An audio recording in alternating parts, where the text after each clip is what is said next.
Olá, bem-vindos ao nosso vídeo sobre propriedade intelectual. Beijos.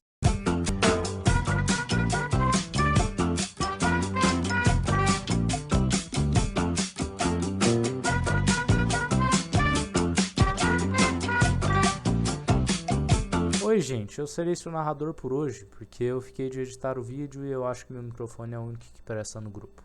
Enfim, nós estudamos o assunto com muito carinho e dedicação e fizemos um roteiro para o vídeo que vossa mercê presencia no momento. Começando. Segundo a Wikipédia, a propriedade intelectual é a soma dos direitos relativos às obras literárias, artísticas e científicas, às interpretações dos artistas intérpretes e às execuções dos artistas executantes, aos fonogramas e às emissões de radiodifusão, às invenções em todos os domínios da atividade humana e às blá blá blá blá. Enfim, propriedade intelectual, como você já deve saber...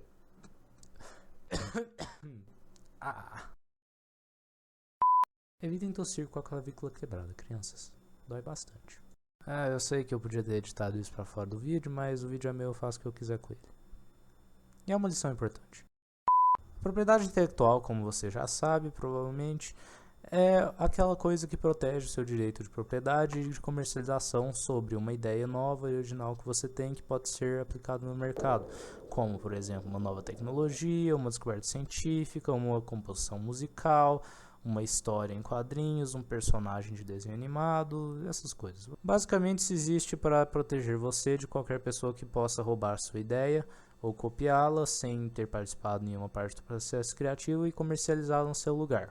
Nós imaginamos que todos vocês assistindo o vídeo já tenham noções desses conceitos básicos, então o propósito do vídeo é mais discutir e fazer você refletir sobre os prós e os contras e os efeitos da propriedade intelectual na sociedade. Mas só por curiosidade, para ter certeza que todos estão no mesmo barco, nós vamos falar resumidamente sobre os tipos e os conceitos e a história da propriedade intelectual, sem entrar em muitos detalhes.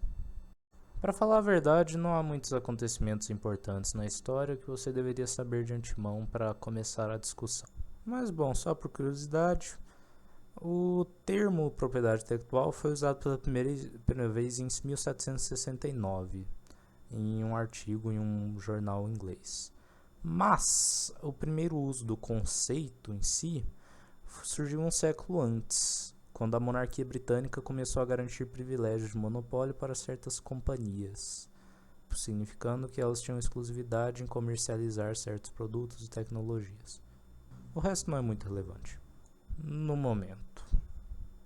Bom, sobre os tipos tem vários, eu não vou citar todos, mas eu vou citar os mais importantes, que mais aparecem por aí e que mais serão relevantes para a discussão. Começando pelas patentes. Uma patente é um direito garantido pelo governo ao inventor. Esse inventor passa a ter o direito exclusivo de usar, fazer, vender ou importar essa invenção que ele criou, a não ser que ele escolha vender ou ceder esses direitos a alguma pessoa ou companhia. Esse direito é garantido em troca da exposição pública da sua invenção.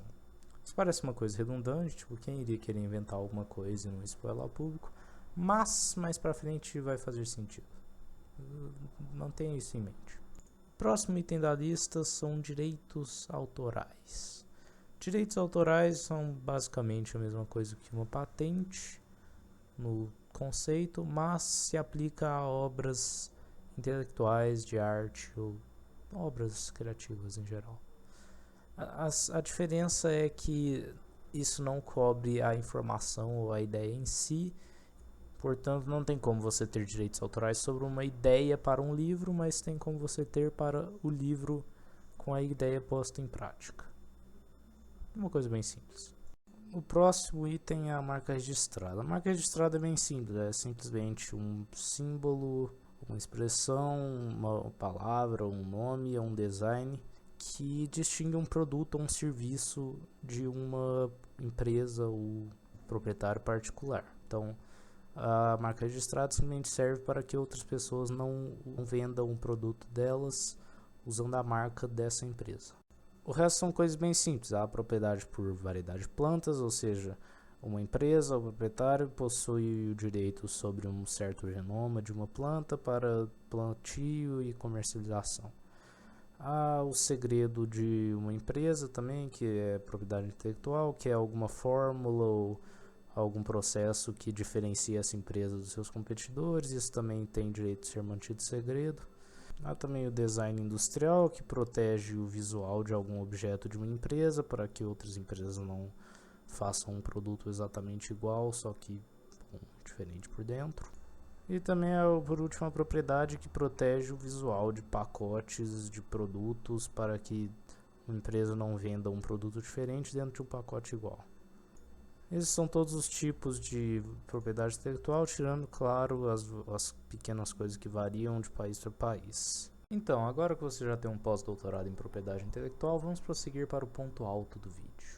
Como quase tudo na nossa pequena pedra azul que flutua perdida por aí no espaço, infestada por hominídeos, as pessoas não concordam umas com as outras. Talvez essa incapacidade venha de que realmente na vida real quase tudo tem aspectos positivos e aspectos negativos. Enfim, a propriedade intelectual é uma dessas coisas. Se você não lembra, esse era o assunto do nosso vídeo. Há uma quantidade significativa de pessoas que criticam a propriedade intelectual. E elas têm vários motivos válidos para fazer isso. Mas, ao mesmo tempo, há várias pessoas que defendem a propriedade intelectual. E elas também têm motivos válidos para fazer isso.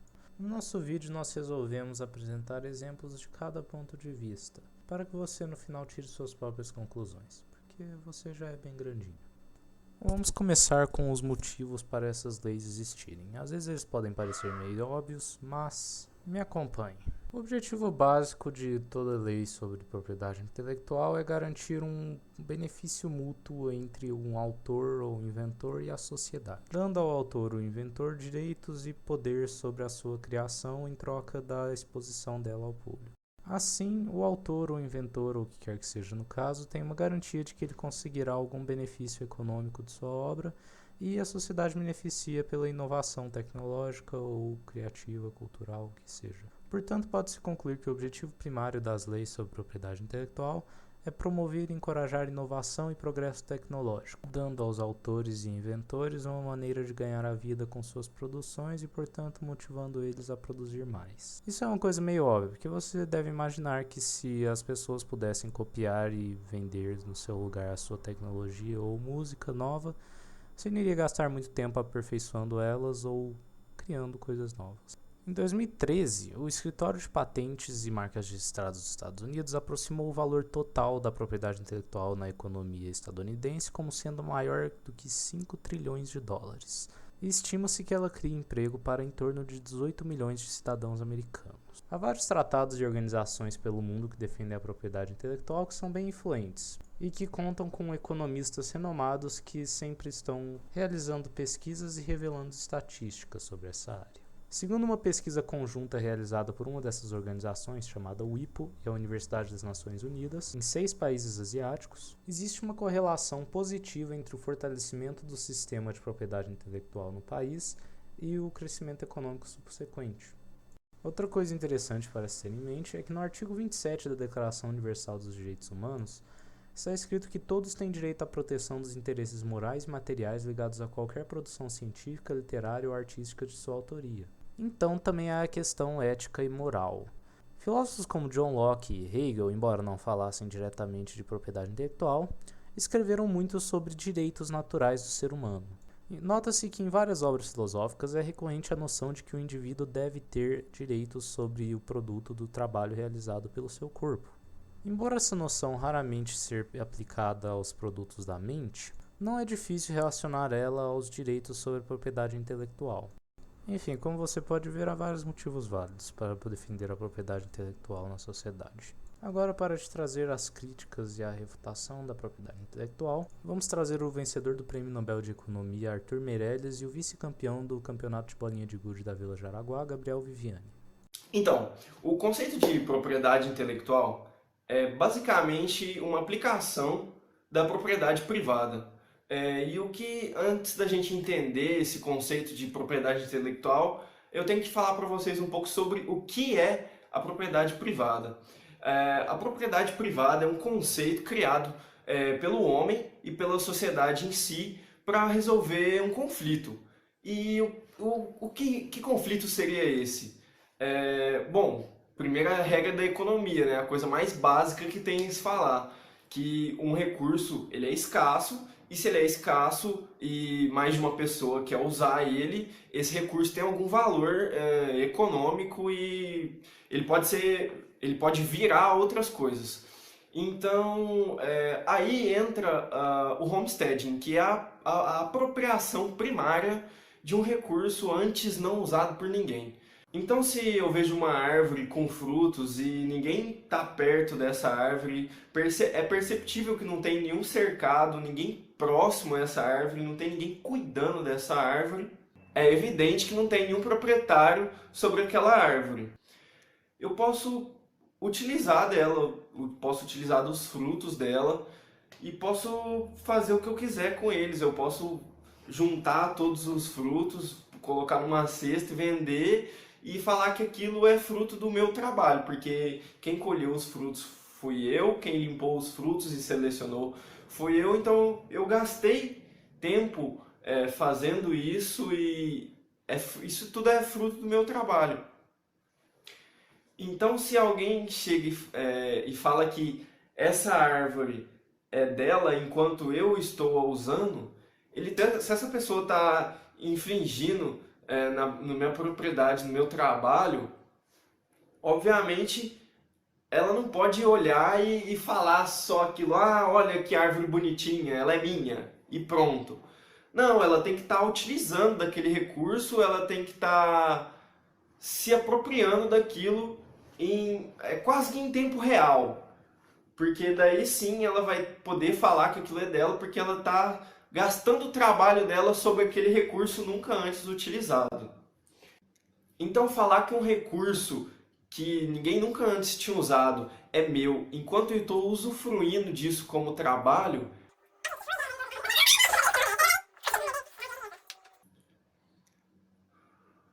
então falar que um recurso que nunca antes tinha usado é meu, enquanto eu estou exercendo trabalho sobre ele, é a prática, consiste na prática do homesteading. Então, tendo em mente que recursos são escassos, obviamente a gente pode raciocinar de maneira lógica para chegar na conclusão de que ideias não são recursos escassos. Tá topper. Top da balada. Vai.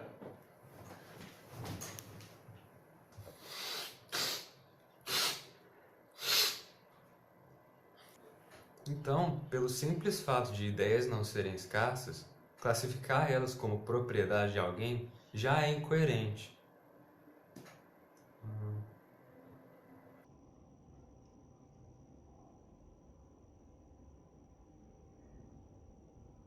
Você deu o treino do exemplo do tipo, por exemplo, se um matemático descobre uma fórmula infalível não, uma fórmula perfeita para resolucionar todos os problemas de álgebra.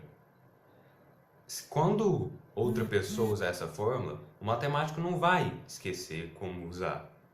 Então é possível duas pessoas usarem uma ideia ao mesmo tempo, mas não é possível duas pessoas usarem um recurso escasso ao mesmo tempo. Eu falei o exemplo do... Além disso, direito de propriedade intelectual garante ao autor um controle parcial sobre a propriedade privada de todos os outros indivíduos. Só do cara pensar de um jeito diferente de plantar trigo e patentear esse jeito, ele já tá falando, ó, você não pode usar sua propriedade desse jeito, porque eu que mando, basicamente. Você quer um exemplo melhor que isso? Em última análise, ele está proibindo todos os outros fazendeiros de usarem sua própria terra de certa forma sem autorização dele. Porque, mano... Então, magicamente, pelo simples ato de pensar em uma ideia, mesmo que seja original e muito inovadora, ele está ganhando direito parcial sobre a propriedade de todas as outras pessoas. Mas aí você pode pensar, sem a propriedade intelectual, como que viveriam os artistas?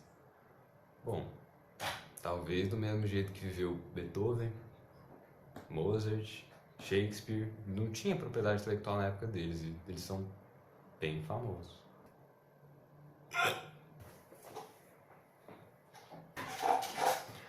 A Amazon também é um ótimo exemplo de...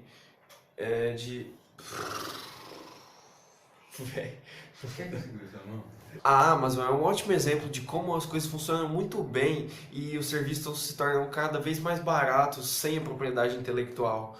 Porque se existisse propriedade intelectual sobre o hardware, sobre as maneiras de construir o varejo e as várias soluções de segurança, a Amazon nunca teria conseguido chegar ao nível que ela chegou, porque ela dispõe de serviços excelentes, de rapidez, que quase nenhum outro servidor possui, e que ela fornece por um preço muito barato, porque ela não tem que pagar propriedade intelectual sobre o hardware e as soluções de segurança e outras coisas. Porque ela pega essas ideias e constrói com material que ela consegue muito barato. Então, já que o físico, o disco, a construção são recursos escassos, como ela não tem que... Ah, meu Deus! Como ela não tem que pagar por patentes e ideias, ela compra os recursos escassos mais baratos e não existe preço dessas ideias refletindo sobre o preço final do produto para o consumidor. Então, o acesso a esses serviços se torna muito mais baratos.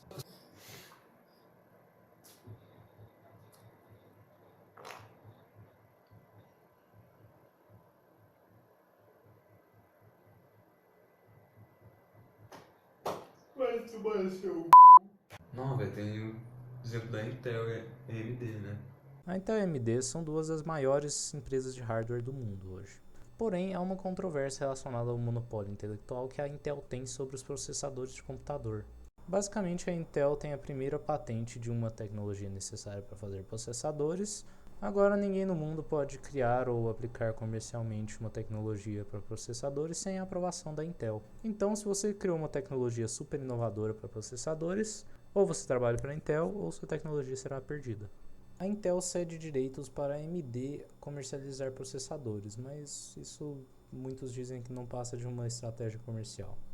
E esse tipo de coisa não é um exemplo tão raro, principalmente no mundo da tecnologia. Então você pode ver que mesmo supostamente existindo para incentivar a inovação e o progresso, a propriedade intelectual pode ser também um peso nesse aspecto. Outro exemplo que eu propositalmente não citei na história, lá no começo do vídeo, é dos direitos da companhia Disney sobre seu personagem Mickey Mouse. Até 1998 nos Estados Unidos, os direitos autorais sobre uma obra duravam 56 anos. Porque imagine que depois de 56 anos, o autor já viveu de sua obra e conseguiu tudo que poderia precisar dela. A partir daí, eles passavam para o domínio público, que significa que qualquer um pode fazer o que quiser com uma obra. A Disney estava prestes a perder os direitos autorais sobre seu personagem mais famoso, o Mickey Mouse. Então, eles fizeram uma pressão no Congresso americano para aprovar algum tipo de lei que estendesse o período dos direitos autorais.